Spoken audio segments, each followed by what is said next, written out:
What's going on, folks? This is Coach Marcus from Pro Fan Talk. And in lieu of the drastic trade by the Chicago Bears, Carolina sits at number one. Frank Reich, new head coach. They definitely need a quarterback. Obviously, they're not going to get Lamar Jackson. But they got a choice to make. You got Bryce Young, C.J. Stroud, and Anthony Richardson. Those were the three standouts this year. The last one, Richardson, he was a pretty good quarterback, but he made his presence known at the combine. He went off. He went off the charts. He went video game mode. He, whatever you want to call it, he did it. And he did it big. However, a combine camp or a combine performance does not make a quarterback. So if you want to go back and really look at the tapes, it's not a three-way race. It's a two-way race. It's between Bryce Young and C.J. Stroud. Both of them kids put up remarkable numbers against good competition. And they were both pretty consistent throughout the year. Richardson, you look at their record, you watch the tape, they had a couple of duds during the year. Florida stalled out a couple of times. I mean, he had a good year, but he stalled out a couple times during the year. The times that Alabama and Ohio State lost, those were usually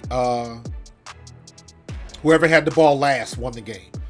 I think Alabama's losses, both of them were in overtime, and their defense couldn't stop anybody. Both of Alabama losses, I don't remember what the exact score was.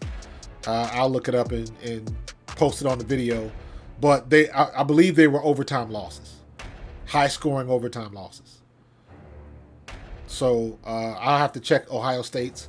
But basically, both of those quarterbacks, they put together consistent elite-level play at the college level for the most part of the year. So it's not a three-way race. It's a two-way race. I think Frank Reich is going to look at both of those quarterbacks, watch a lot of film. I think Bryce Young is the better quarterback by a hair. And because it's such a close race, I can see them picking C.J. Stroud just because of his size. You know, he's 4 inches taller, or 5 inches taller, really.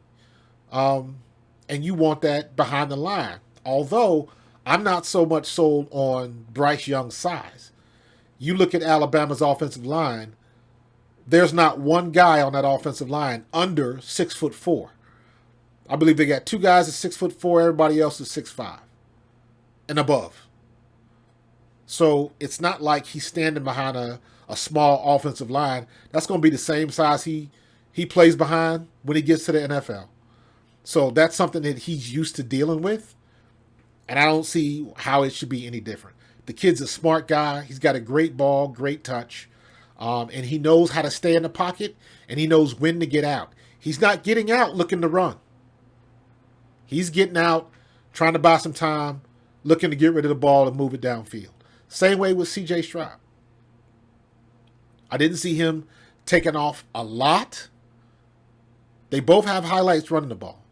But it doesn't look like that's what, that's their MO. That's not their bread and butter. Throwing a rock is their bread and butter. So they both had low interceptions for the season. A lot of attempts. And they are both good quarterbacks in the pocket. So this is a two-way race in my opinion. Frank Reich's going to do a lot of study. And in my mind, Bryce Young is the way to go. But I think that the size, they're going to, if he was 2 inches taller, if he was 6 foot even, it would be a no-brainer. But they don't like that 5'10". They just don't. So we'll see. He's got all the way to the draft to watch as much film as he possibly can. So we'll see what's going to happen.